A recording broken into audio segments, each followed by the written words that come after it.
पीक विमा योजनेचा शेवटचा हप्ता मिळणार आहे।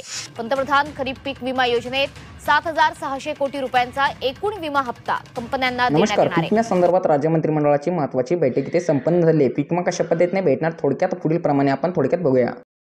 पीक विमा संदर्भातील जे महत्त्वाचं अपडेट समोर आलेले ते खालील प्रमाणे आहे। अखेर खरीप हंगाम 2024 मधील ज्या शेतकऱ्यांनी 1 रुपयामध्ये जो पीक विमा भरलेला होता अशा शेतकऱ्यांना आता खरीप हंगामातील पीक विमा मंजूर झालेला आहे आणि आता दुसऱ्या टप्प्यात वाटप होणार आहे। केंद्रीय कृषी मंत्री शिवराज सिंह चौहान यांच्या माध्यमातून ज्या शेतकऱ्यांना अद्यापपर्यंत पीक विमा भेटला नाही अशा शेतकऱ्यांना हा पीक विमा भेटणार। हा दुसऱ्या टप्प्यातील पीक विमा आहे। व्यक्ती क्लेम दाखल केलेल्या शेतकऱ्यांना त्याचबरोबर पोस्ट हार्वेस्टिंग त्याचबरोबर एड बेस या सर्वच याचा समावेश या पीक विम्यामध्ये आहे आणि त्याचबरोबर काही जिल्ह्यातील शेतकऱ्यांना सरसकट स्वरूपात हा पीक विमा आता दुसऱ्या टप्प्यात हा मंजूर झालेला आहे।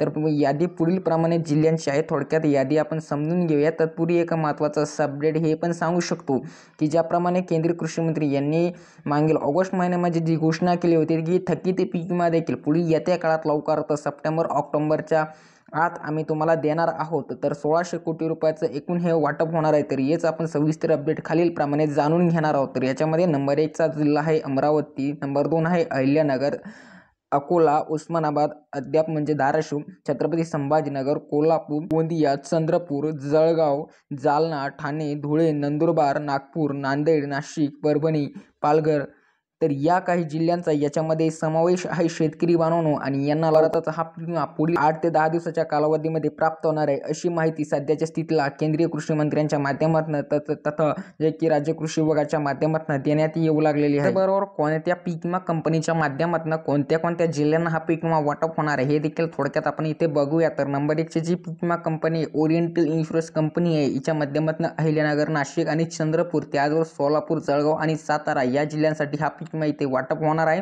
दुसरी ICICI Lombard general insurance company हिच्या माध्यमातून परभणी, वर्धा आणि नागपूर या जिल्ह्यांना इथे पीक विमा वाटप होणार आहे।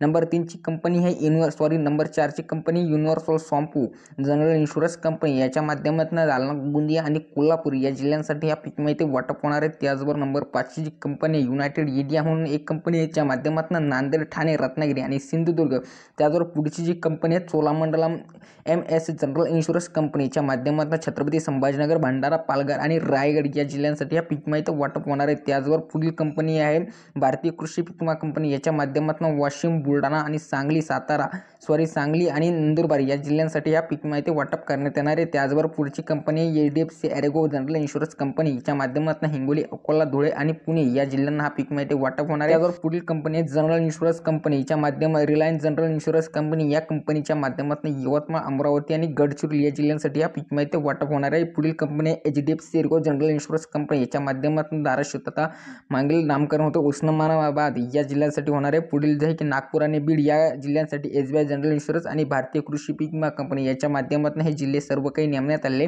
आणि राहिलेला हा दुसरा टप्पा या जिल्ह्यांना देखील ते प्राप्त होणार आहे। शेतकरी बांधवांनो तर हे एक महत्त्वाचं अपडेट शेतकऱ्यांसाठी होतं। तर राहिलेला पीक विमा हा शेतकऱ्यांना लवकरच दुसऱ्या टप्प्यामध्ये वाटप होणार आहे अशी माहिती तरी सध्या राज्य मंत्रिमंडळाच्या माध्यमातून देण्यात येऊ लागले। तर या संबंधित तुम्हाला काय वाटतं, तुमची प्रतिक्रिया आणि तुमची राय नक्कीच सांगा आणि त्याचा पुढील व्हिडिओज पाहण्यासाठी चॅनल मात्र नक्कीच सबस्क्राईब करा। तर मिळा का नवीन व्हिडिओमध्ये, तोपर्यंत खूप खूप धन्यवाद।